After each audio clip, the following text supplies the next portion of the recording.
raabbataa jira sagalee kana. Ilmoo kootiin gadu amma reenfi yookiin fayyaa mucaa kanaa abbaa galutti. Kana jala murii qaban. Kanaaf nuu himu sodaachisa dubbataan jiru. Dhugaan sitti himaa jira. Nuu himi dubbiin si bira jirti. Dhugaa himittu. Ani dhugaadhuma waanuma beekni meedua malee silaa sobayyuu takka ittiin dabaluu jechuudha. Egaa fi dura ba'u ofiin boontuun na gaafatte irratti namni kamiyyuu gaafa mana xalabaatii ba'u anis kan koo jechuudha silkii koo gaafa mana xalabaatii ba'u narraa fuudhee foormaat godhee kan biraadha kan inni itti naacaan. Maaliif appilikeeshinii sanaan jarri akka duuba deemanii hin qabanneef dhuguma foormaata hin ta'a jechuudha. Immoo appilikeeshinii mataasaa itti caane kan jedhamu sana appilikeeshinii mataasaa bakka fidee itti caane ani hin beekani. Appilikeeshinii alam immoo jechuudha kan isheen amma asitti natti machaa turte. Gaafa micayyoon baddalamtuyyuu wajjin ana bira dhuftee jechuudha wajjiniin iyyuu gadda teenyee alam wajjiniin akkam godhu wanti kun akkaataa kamiin ulfaataadha wanti kun muudameera waan ta'eef ta'eera waan ta'eef maaltu ta'uu qaba kan jedhu aniif alam wal bira turree jechuudha. Alam immoo kan baase ana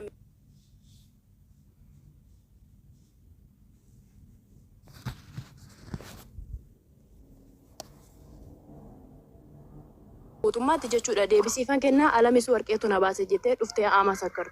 Ammas taanaan asuma jirti waan ta'eef yoo na jala jiraachuu dandeessi ama sakkaru. Isa immoo namichi viidiyoo hin taane hojjetaa akkas jedhamee haasa'amu immoo ijoolleen ijaaza keenya keessa jiran nama 15 nama 16 nama 20 kan ta'anii jechuudha kanas keessa jiranii.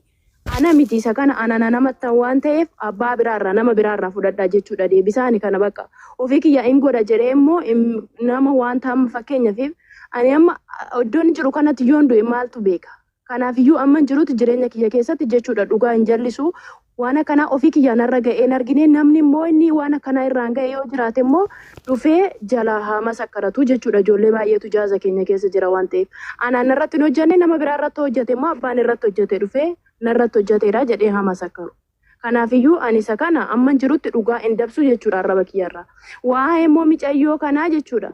Amman dhagee waan an dhagee irraa isinitti meera. Waan isaan naan jedhan isinitti meera. Isa kan kanaan alaa immoo ofii kiyya wajjiniin hin deemne waan ta'eef akkamittiin beekuu danda'a. Anis akka keessanii jechuudha deebi'ee anaaf gaafidha. Micayyoon mana ijaazaa geesse kan jedhan immoo ijoollonni gaafa sana mana ijaazaa jiran ijoollee baay'eetu jiru. Ijoollee sanarraa adda baafattanii axxaarratanii fuudhuu dandeessu jechuudha. Yookiin immoo namichi kun mana ijaazaa lama qaba kan jedhu amma yoo nama mana ijaazaa lama ani ofii kiyyaan argine abbaa immoo gaafa sana micoo sana argine jedhu sana ofiin boontuun nu haa dhiyeessitu. Kan kanaan alaa ani wanta beeku hin qabu jechuudha. Waan an beeku hin qabu. Amma beeku immoo namicha kana immoo dabarsiitii kennu yoo jettan ani jammar namicha dabarsee kennuudhaaf jechuudha eeyyamamtuudha. Maal naa ta'a ofii koof jechuudha waan inni naa ta'u hin jiru. Garuu dhugaan jiru immoo wanti jiru hojii akkanaa hin hojjeta waan jedhame abbaan irratti hojjete ama sakkaratu malee anaan irratti hin hojjenne anarra waan akkanaa waan hin geenyeef waan an jedheetu ama sakkaruun qabu jechuudha waan an ofii kiyyaan arginu. Tokkummaa sirraa eegallaa gaaffii qabaatu qabda. Artistuu fa'aa hundi keessaniyyuu gaaffii qabaatan yoo qabaatan dhiyeeffasaa fi sana booddee galchineetii ragaa ijoollee mana sana jiran yookiin mana sanaa ba'an dhiyeeffannee itti raggaasifna namichatti. Ati namicha irraas falmaa jirta amma walaa namichi nama akkanaa anaan jettetta mubaarik. Adda du'ee koon beeku bodduu koon beeku namichi kun waan akkanaan hojjetu kijibaa naa jettetta jala murtee. Akkamitti namni amma utuu mubaarakii hattuudha jedhame haati manaa kooti amma hinduuti malee hattuu miti hin jettu. Mallattoo gaaffiitti ta'a maalati laata jetti eeddi malee hattuu miti hin jettu. Maal beetti maa? Akkamitti namni tokko namarraa falma. Gaaffii wanni shakkii fi wal caalu immoo irra caalaa falmeetti namicha kanarraa falmitu rakkoon qabu. Ragaadhumatti ol galchina moo warra sirra jirtan waan gaafattu yoo qabaatan gabaabsaa gaafadha. Dabareedhaan suutaa. Asiin deebi'a.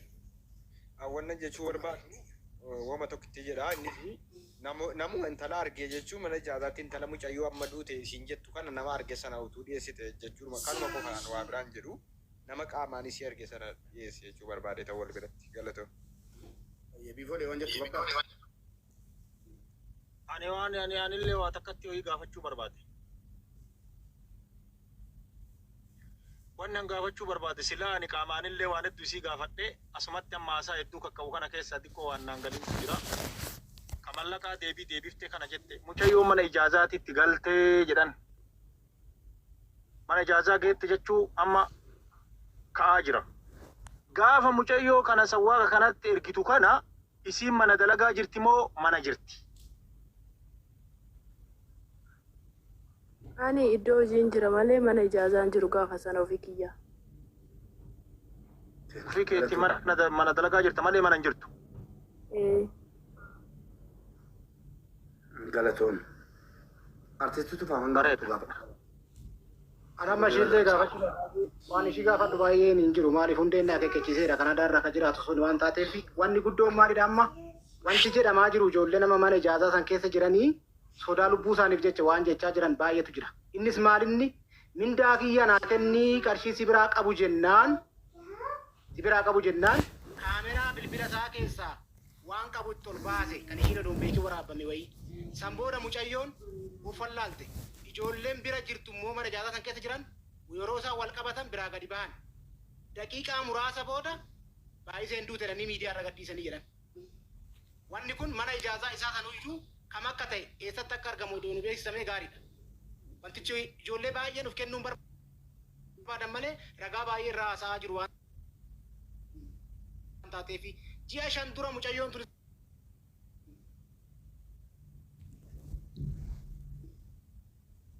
Baatee mana ijaazaa isaa keessa turte fa'aa jechaa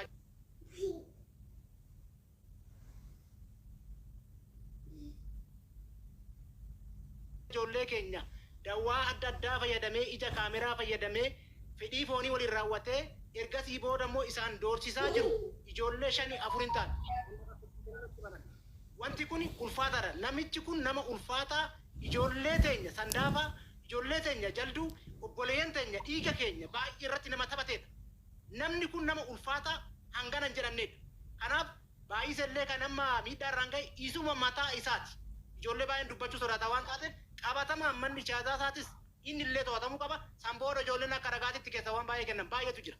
Kana irra qabaan barbaachisu kanumaan jechuu barbaada. Ulfaadha. Gaaffii qabdan qabdu nagaasa akka maatiitti. Ila waan tokko ibsa mana kanaatiif akka gaafiitti illee Mubaarak isumaa waan gaafachuu barbaade wayiitu jira.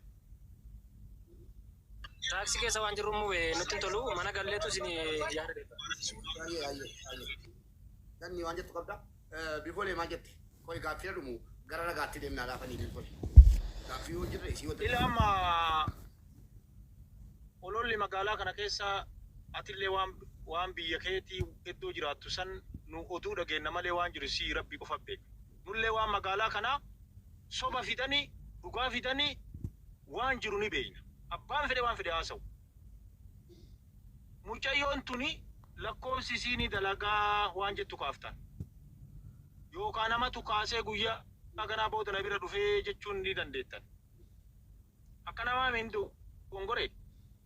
Abbaatu jedhee eeyyee.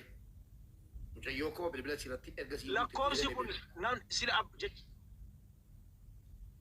bilbilanii lakkoofsi isiinii dalagamaa hin dalagaa.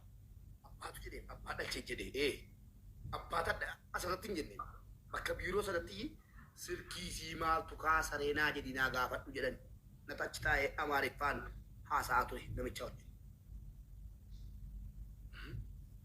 Lakkoofsi amma dalagaa. Amma dalagee dhiisee bifoolee ani beeku. Lakkoofsi nu fuudhuu dandeettanii. Amma hojjetaa. Ila maaliif jedhee Mubaarak wanni siifuuf jira. Wanni siifuuf jira gaafii namaa gaafatte naa jedhe Mubaarak waan siifuuf jira. Biyya kanatti akkuma siin dura siin jedhan yoo mucayyoo tana iddoo karaa deemaniin wanni akkasiillee irra ga'e mootummaan jawaala kafeeti jawaalallee jawaalallee waan isiisan fuudhanii yoo duutellee yoo jiraattellee mana yaalaa geessanii yoo bilbili sun bilbilame mootummaan kaaftee mana yaalaa biyya kanaa bar mootummaa keessa jira waajjira keessa jira mana yaalaa biyya kanaa kaaftee isin zari'ee baluuti yoo zari'ee baluu taate rakkoo akkanaatiin bakka akkanaa jirti jedhee kaasuu ni danda'a mootummaan takka yoo ammoo yookaan nama keenya Itoophiyaa ta'i yookaan ammoo bangaaliiwwan sanniin ta'i mootummaa yoon ta'i yoo namni biraa bilbila mucattii kakaasu ta'e mucattiin duutee maal goonaa qaa'idha maa warrallee boochifna. Ila wanni isinii galuu qabu Adama fakkeenyaaf karaa deema makiinaan rakkoo wayyoon irra ga'e namni karaa deemullee mootummaallee kaameraan biyya guutuu to'ata waan ta'eef dhufanii bakka sanii nakkaasan mana yaalaa nageessan yoo bilbila kiyya immoo bira kaayan bananii yoo namni kiyya narra bilbile ati sadii eebaluuti mucaan kun dhukkubsatee yookaan balaa makiinaatiin miidhamee mana yaalaa akkanaa jira koo tanama keessa laalladhaa jetti. Yoo ammoo namni biraa na ukkaamsee bilbila narraa kaase namuma na ukkaamsee nama mucattiisan achi baasee harka jirti mucayyoon tun maal goonaa duute jennee faarsinaree yoo bilbilli isii kaame jedhame. Ayyee al tokko nagaasaa dubbii bareedaa kaase kanaafan tokko ija an qoftee haasa'uun hin ta'u waan ani hin beekne danuutu gadi baara. Nagaasaa abbaadhaan bilbilicha fuudhii keessaa na ergi amma banaadhaa jedhiin gidduu kana banaadhaa naa jedhiin. Har'a maree cufamne silkicha amma irratti nuti irraa garuu cufaadhaan amma yaalaa jirran. Amma irratti hojjetaa jira? Amma irratti hojjeta amma cufaadha. Sii galee shakkuu dandeessu. Abbaan ilmoo ofii irratti wanti isa sobsiisu hin jiru. Dhageessanii abbaan ilmoo ofii irratti akka ilmoon isaa hin argamne karaa nutti cufu nu sobee abbaan. Dhageessaniittuu bareechitanii. Abbaan hin bilbilataa ture. Akka gaarii dhagaadha. Ganni waan gaafattuu qabaatti itti dabaleeti. Ragaa qabnutti deemna. Anillee inni dubbateera waan dubbachuu barbaadu haala dubbateera beektaa dubbate namni beekaan bar dubbii nama harkaa fixaa beektaa anillee waanuma kana gaa dubbachuu barbaade ture dubbate na harkaa fixee ture bakka inni dubbate waan ta'eef waan irra deebi'u hin jiru isii warri koomantii warri jala jirtan uummanni namni koomne shanii fi bilama jala jirtan kun qabadhaa dubbii sirriitti dhugaa rabbi dubbii sirriitti qabadhaa eessa akka dubbiin jirtu qabadhaa sirriitti kanumaan jedhamu bee inni dubbatee jira irra deebi'uu barbaadu waan dubbachuu barbaade inni dubbatee Siifan waan jettu qabdaa? Okay, waan jedhuun qabaa mucaa. Mubee si ergeera mubee. Tole. Ayyee dubbadhu. Ani mucattiin kun ijoollee gandaa erga taate haasaa dhumte haasoftu iyyuu namuma obboleetti yookiin namni gandaa biraa du'e miti akka waan namni saree du'e tokkotti ilaalaa hin jirtu. Kana yeroon jedhu namni 15 kun Oromoodha saba keeti. Mucattii duuteef fira taane Oromoo hin taane. Asbayi viidiyoo asbayiitiif saba keetiif qulqullaa'e. Haasayi. Jaan maaliif yuuzariin deemta? Maaliif footoo kee dhossita? Yaa Oromoo kiyya ani waan akkasiiti jedhi. Namni ija nama keessa ilaalee yoo dubbate dhugaan isaallee argama. Somnillee fuudhama argama. Dubbiin ijaan seenti jedha Oromoon jalatti gabaabumatti. Hundi keenya viidiyoon baana yoo sodaatte. Viidiyoon gassii baana si waliin kottuu viidiyoon gabba yoo dhuguma haqa qabaatte. Dafi. Dhuguma waan kana keessa harka qabdu yoo ta'e kottuu viidiyoon bayaate. Laa mana hin galle. Obboleettii keenya viidiyoon baataa fooloo goosiifnu kuma sii guunnu. Guutaa anis hin godhamu. Rakkoo qabaani banneessa maalii akka maaliin qaba sila yoon bahe viidiyoo. Ayyee nuti fooloo godhaa akkuma guutaa. Akkaawunti sadeen gaddaan balleessite. Oromoon maal jedhaa dubbiin ijaan seenti jedha kanaatu hin beekta. Dhala Oromooti. Isuma irrattuu viidiyoo kalaqqifteetta irra viidiyoon haaraa kalaqqifameera suma sana irrattuu isa deengada irratti. Viidiyoo maal jedhu gadhiifamee jira.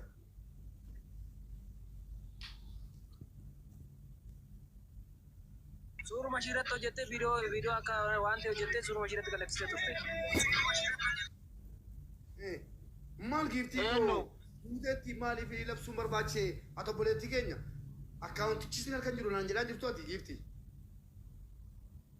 Warqee akkaawuntiin harkan jiru jedhaan jirtu ati. Akkaawuntiin kun. Akkaawuntiin ni gaddaa. Akkaawuntii isumatti viidiyoo gaafa duraa viidiyoo hojjettee viidiyoo kalaqqifte kana irratti faarfannaa haaraa kalaqqifte suura ishii irratti hojjettee kalaqqifteetta. Namichi kanas hin godhu micoonis mana geenye yoo micoon mana geechaa argamte maalodha siin jette Mubarak kaleessa maal laan jette ati kaleessa moodheen gadda. Micoon mana hin geenye akkamitti falmiti fi silaa ani akka ishiin mana hin jirre akka ishiin bilbilaan micoo tana haasofsiistee namicha kana itti ergitee fuusiste quban qaba. Micoo kan mana maadaa miti baase namicha Amaaraadha malee Baangaalii miti. Baangaalii osoo hin taane namicha amaarticha kan micayyoo mana ijaazate mana madaamiti dhaqee baase galgala sa'a 8tti baase micayyoon. Maaliif falmitiif ishiin namichi kun hin baasne micoo mana hin geenye baangaaliitu baase shufeera erge jette. Namichi amaaraan kun nafxanyichi kun shufeera erguu ragaa qabdi. Muubeelaa yoggaa ishiin deebite kana gadi qabinaa gaafadhu gooftichuma koo. Namichi baangaalii erge malee ofii dhaqee micoo tana hin fuunee jettee miti ragaa ishii maali? Maal qabdi ragaa? Yaa fiddu sagalee qabdi moo barreeffama qabdi? Bilbilli kiyyammoo foormaatii ta'ee jette bilbilli ishii maaliif foormaat ta'e? Maal gooteef foormaat ta'e kan ishii? Deebitee immoo mana maadaamiti gaafa bannee bilbilli keenya foormaat ta'ee appilikeeshiniidhaan akka nu ilaalu mubaarak mina na caqasi goofticha kiyya. Nuti biyya harabaa keessatti kan ilkee keenya buqqifanne. Nutis mana maadaamiti bannee baanee jirra. Bilbilli keenya siimii keechaa fuudhii gati jedhamne malee caccabsi gati jedhamne malee bilbila kee foormaat irraa goona akka appilikeeshiniidhaan sin takkattalee maadaamin jedhamne hin beenu warri badan dhufanii ragaa haa ba'an warri badanii hojjetanii beekan. Beeruutitti, Dubaayitti, Saawudiitti ijoollee baay'eetu badee hojjeta. Bilbilli foormaat nu harkaa hin taane ijoollee baay'ee hin dhumne ijoollee